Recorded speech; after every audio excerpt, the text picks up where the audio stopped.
Suite des vidéos consacrées au poste de pilotage. Donc dans cette vidéo, nous allons parler de la potence. La potence, elle est là. Elle permet de fixer finalement votre cintre sur la fourche. Il s'agit tout simplement d'un élément très déterminant également pour la position sur votre VTT. Alors la potence, quels sont ses critères, quelles sont ses caractéristiques techniques? Alors pour commencer, il y a deux types de montage de potence. Potence qui se fixe sur le pivot de la fourche. Imaginons que ceci est votre fourche. Vous avez ici un diamètre, premier diamètre qu'il faut vérifier, le diamètre du pivot de la fourche, donc le diamètre de la base de votre potence. Il existe deux diamètres de pivot de fourche aujourd'hui, 1 pouce, 1 huitième ou 1,5 pouces. Très important. Il faut donc acheter la bonne potence. La potence avec le bon diamètre ici au niveau de sa base, c'est-à-dire au niveau de la fixation sur le pivot de la fourche. Ensuite vient évidemment le deuxième diamètre qui est celui qui se trouve ici pour fixer le cintre. Alors si possible, il faut préférer une potence qui a le même diamètre que le cintre que vous allez fixer dessus. Prenons l'exemple de ce cintre, voilà. Tout simplement, il existe plusieurs diamètres de cintre, donc plusieurs diamètres de fixation de la potence ici. Le plus courant, encore une fois, c'est 31,8 mm. Il existe d'autres diamètres, 25,4 mm et 35 mm.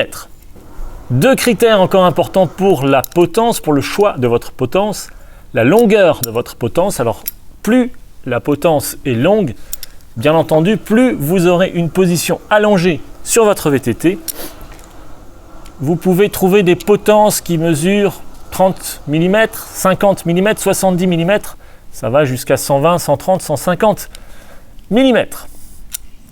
Quand je parle de la longueur de la potence, je parle bien de la longueur, de la distance qu'il y a entre l'axe ici au centre de la fixation du pivot de la fourche et le centre ici de l'axe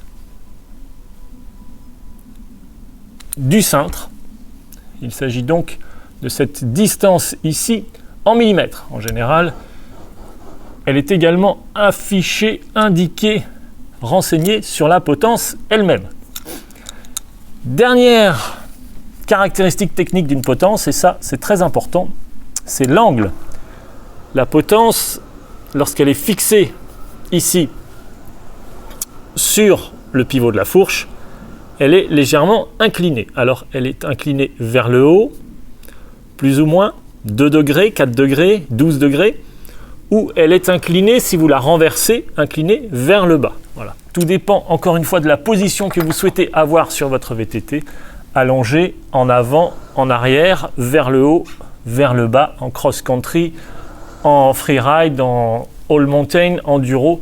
Voilà, tout dépend, encore une fois, de la manière dont vous souhaitez piloter votre VTT, la manière dont vous souhaitez être positionné sur votre VTT. J'attire votre attention à nouveau sur le positionnement, évidemment, une étude posturale est toujours la bienvenue. Évidemment, l'étude posturale va vous aider à déterminer donc cette position et donc va vous aider à choisir, on le verra plus tard, la tige de selle, la longueur de tige de selle, le recul de la tige de selle, mais également la potence, longueur de potence, inclinaison de la potence, etc., etc. Il existe des potences qui sont inclinables.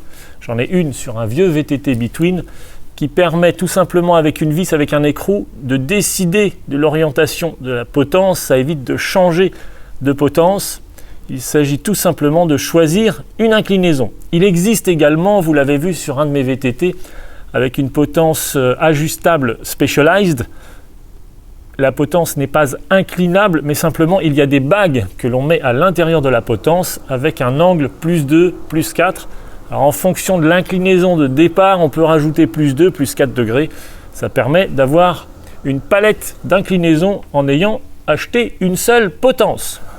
Encore un critère de choix pour votre potence, vous pouvez la choisir en différents matériaux, en général carbone ou aluminium. Vous l'avez bien compris, le carbone est un petit peu plus cher, mais il est plus léger. C'est vrai que sur un ensemble de périphériques en carbone, vous allez gagner du poids sur votre VTT. La grande question, est-ce que le poids compte réellement?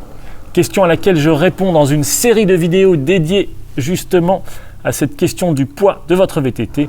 Bien entendu, le poids n'est pas le seul critère pour avoir un VTT performant. Résumons donc cette histoire de potence. Un diamètre ici, un autre diamètre là, une longueur de potence et une inclinaison. Je vous fais un tout petit schéma récapitulatif rapide et rendez-vous dans la prochaine vidéo. Il y a donc ici, ici et ici. Fixation ici au niveau de la fourche. Voilà le cadre de votre VTT. 1 pouce, 1/8 ou 1,5 pouces, diamètre de la fixation au niveau de la fourche. Au niveau du cintre ici, diamètre 31,8 mm, 25,4 mm ou 35 mm.